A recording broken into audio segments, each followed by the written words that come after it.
জুলাই শহীদ স্মৃতি ফাউন্ডেশনের সিইও হিসেবে যদি বলেন যে এখন পর্যন্ত শহীদদের জন্য, শহীদ পরিবারের জন্য এবং আহতদের জন্য ফাউন্ডেশন কি কি করতে পেরেছে?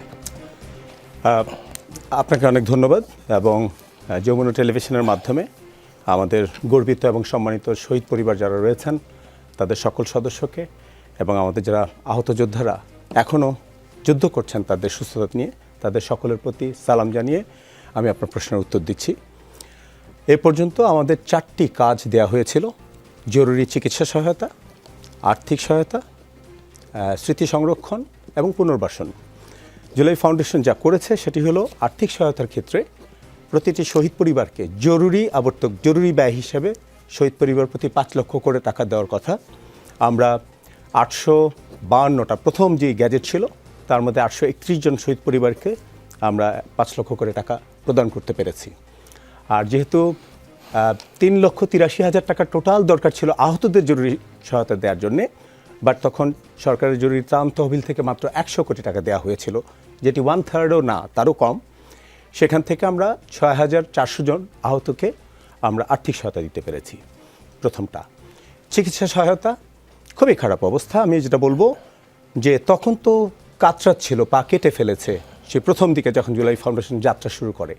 কিন্তু এখন যে চ্যালেঞ্জটা হচ্ছে যে তাদের সম্মানের জায়গায় হসপিটালের অবস্থা, পরশুদিন তার অপারেশন হবে, আজকে এমআরআই করতে হবে, হাসপাতালের এমআরআই একটাই মেশিন নষ্ট। তো সে ছুটে আসে জুলাই শহীদ স্মৃতি ফাউন্ডেশনে, যেখানে এই বাবদ কোনো বাজেট নেই। তো তার কর্মচারীদের যে আবর্তক ব্যয়, বেতন ভাতা, সেখান থেকে আমরা তাকে এমআরআইটা করিয়ে দিই, অপারেশনের জন্য রেডি করে দিই। তার পাটা ভাঁজ করতে পারে না।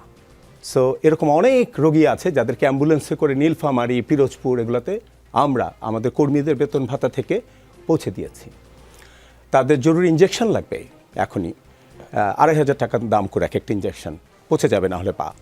তো তাকে আমরা ইঞ্জেকশন বাড়িতে পৌঁছে দিয়ে এসেছি।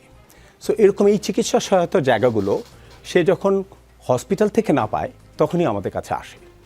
রাত্রি যাপন, সবচেয়ে বেশি ইম্পর্টেন্ট যেটা, সেটা হচ্ছে যে ফিজিওথেরাপি। বিকজ একটা হাত কেটে ফেলেছে, আরেকটা হাতে একটু নাড়াতে পারে, ডক্টর বলেছে এটা ফিজিওথেরাপি দিতে হবে রেগুলার, রুটিনলি, কিন্তু সেটা দেওয়ার ব্যবস্থাটা তার নেই। দিতে হলে ঢাকায় আসতে হবে। আর যেই ভাতা দেওয়া হয়, তো এই কাজগুলো যেটা আমি এইমাত্র বলছিলাম যে চিকিৎসার ব্যাপারে সামষ্টিকভাবে এরকম অজস্র আমাদের আহত নারী যোদ্ধা, তার সন্তান প্রসব হবে, সিজারিয়ান অপারেশন, আমরা টাকা দিয়েছি তাকে এটা করতে। কিডনি ট্রান্সপ্ল্যান্ট হবে, আমরা টাকা দিয়েছি। এটা চিকিৎসা, জরুরি চিকিৎসা। মানে হচ্ছে আপনারা কর্মকর্তা এবং স্টাফরা? অ্যাবসলিউটলি, মানে জুলাই ফাউন্ডেশনের আবর্তক ব্যয় থেকে, বিকজ অর্থ সহায়তার জন্য যে মাদার অ্যাকাউন্ট যেটা আছে সেখান থেকে কোনো টাকা নেওয়ার সুযোগ নেই, বিকজ এটা প্রতিটা শহীদ এবং আহতর জন্য বরাদ্দ হিসাবে চেক অথবা পে অর্ডারের মাধ্যমে চলে যায়। তৃতীয় যেটা, স্মৃতি সংরক্ষণ। আমাদের 12 টেরাবাইটের একটা মেমোরি আর হচ্ছে একটা খুব ভালো ক্যামেরা, এটা দিয়ে আমাদের এই পিআর অ্যান্ড মিডিয়া টিম তারা 7,000 আহতের তথ্যচিত্রগুলো, র ফুটেজ তারা কালেক্ট করেছে।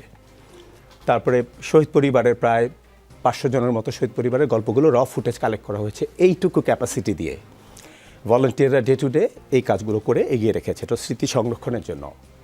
পুনর্বাসন, আমরা 150টা পরিবারকে পুনর্বাসন করেছি সারা বাংলাদেশে। এটার জন্য কিন্তু আমাদের কোনো বরাদ্দ নেই। অফকোর্স পুনর্বাসনের টাকাটা আমরা দিয়েছি হলো তিনি যে টাকাটা পেতেন সেটাই, কিন্তু তিনি তো অসুস্থ। তো ওনার একটা দোকান লাগবে অথবা একটা ইলেকট্রিক শপ লাগবে।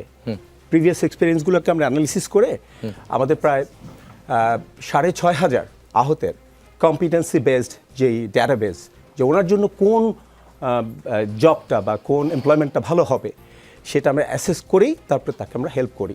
জেলা প্রশাসনের সাথে সমন্বয় করি। যদি খামার করে দিই গরুর, তাহলে ভেটেরিনারি চিকিৎসক বন্য যারা আছে তাদের সাথে কোঅর্ডিনেট করি। এটা হলো পুনর্বাসনের জন্য। 150 আমরা অলরেডি কমপ্লিট করেছি, যেটা আমাদের কোনো বাজেট নেই, এটা অপারেশনাল ব্যয় বাবদ। আর স্মৃতি সংরক্ষণ আমি অলরেডি বলেছি যে উই হ্যাভ র ফুটেজ যেগুলো আমাদের আছে, একটু ক্যাপাসিটি দিয়ে সেটা বাংলাদেশের যে কোনো কারো চেয়ে বেশি আমরা কষ্ট করে কালেক্ট করেছি। সো এই 4টা কাজ যদি আমি এইভাবে বলি, শুধু যে সার্বিক অর্থে যতটুকু আমাদেরকে রিসোর্স দেওয়া হয়েছিল তার অনেক বেশি মাল্টিপ্লাইড সার্ভিস আমরা দিতে পেরেছি। কারণ এটা ডক্টর মোহাম্মদ ইউনূস ইন্টারিম সরকারের প্রধান, উনি ছিলেন চেয়ারম্যান, উনি এটা তৈরি করেছিলেন ওয়ান স্টপ সার্ভিস মডেলে।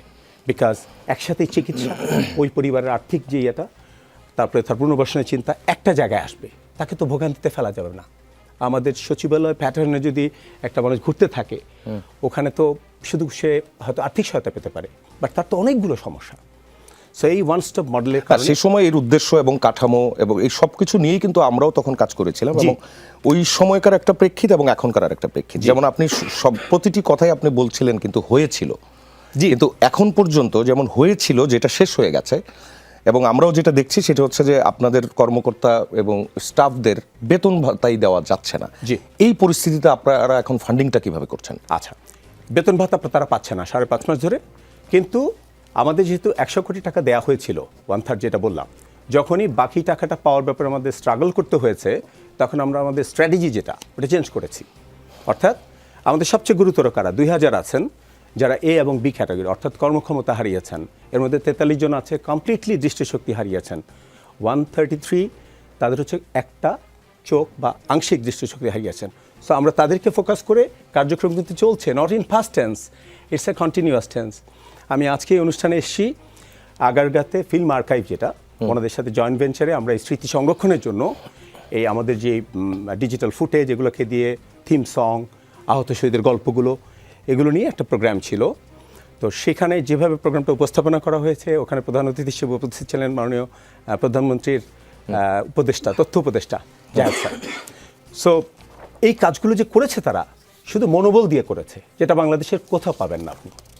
যে 5 মাস বেতন পাওয়ার পরে আন্দোলন না করে তারা সুন্দরভাবে এটাকে তুলিয়ে ধরেছে এই শহীদ আহতদের সম্মান দেখানোর জন্য।